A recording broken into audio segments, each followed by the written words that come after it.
Day 1 felt like freedom. Day 14 felt like grief.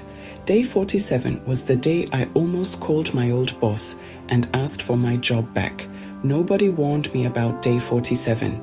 They warned me about the money, the routine, the social fallout.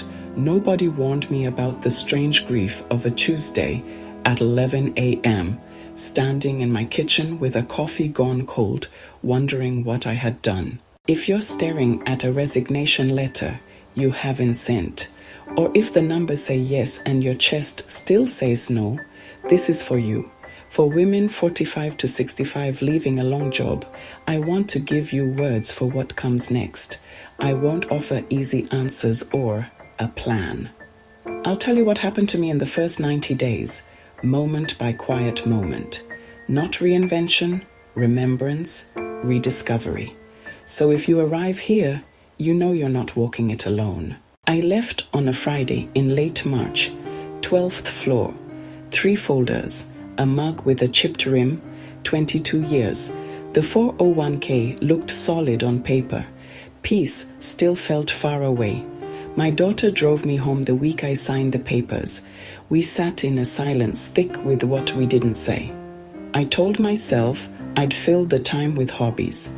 The truth was, I didn't know who I was without the schedule. I felt suspended, not joy or relief, but a strange float. I woke up the first week with nothing to dread. No commute, no shower rehearsal for a hard call. At 8:07, I walked my kitchen, watching light draw lines on the floor. The coffee burned while I watched the neighbor's cat sit, perfectly content. The minutes passed with no claim on them. My hands remembered the mug. My body remembered the rhythm, the quick movements, the mental checklist, all muscle memory, looking for a calendar that was empty.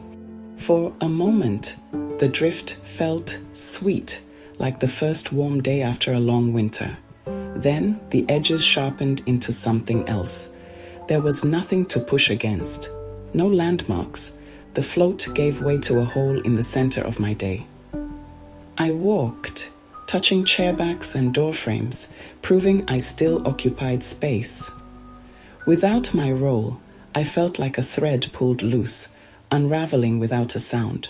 2 weeks in, grief arrived. It didn't knock. It appeared one morning, small and heavy like a stone in my pocket. I cried at 10:23 a.m. on a Tuesday, when I used to be in a departmental check-in. The plant seemed purposeful. I felt like a ghost in my own life. Tears came without warning, silent and hot.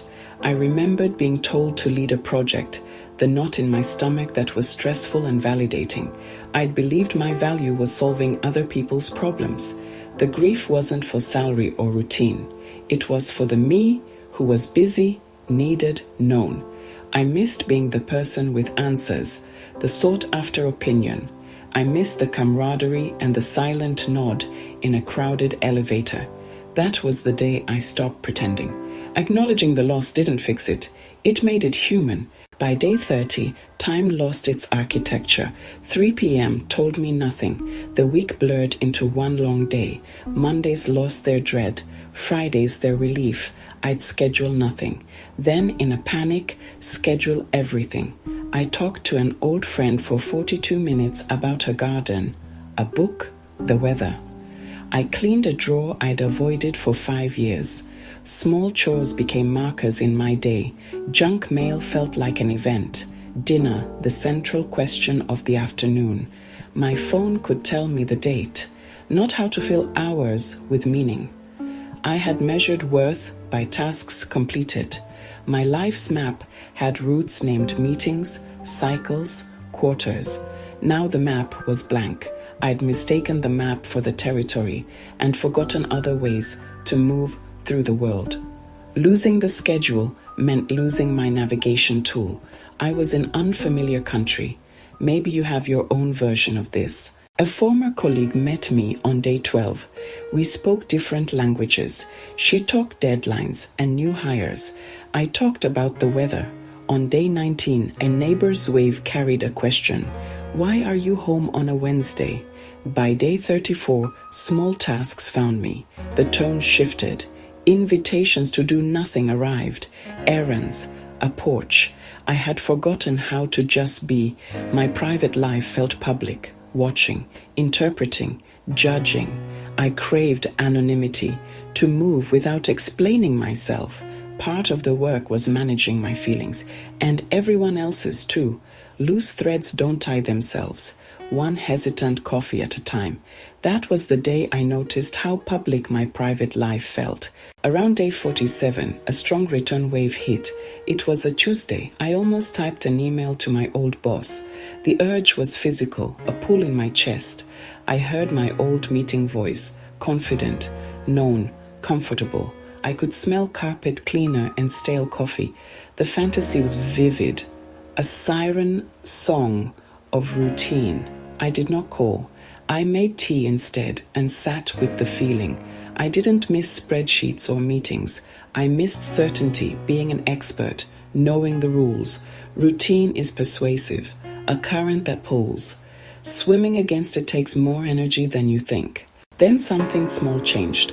I found a page in an old journal. It said, "I want mornings that feel like my own," dated 6 years ago. The words didn't solve anything. They made me remember a wish. I noticed the difference, free versus untethered. What I know now is small and clear. Loss and relief can share a breath. If I could tell my earlier self one thing, make a small anchor each morning. For me, it's a cup of tea at 7:04 a.m. and 1 minute in the garden, noticing the dew. If this gave words to something you've been feeling, the channel is built for that. New reflections every Sunday. I'll see you in the next one.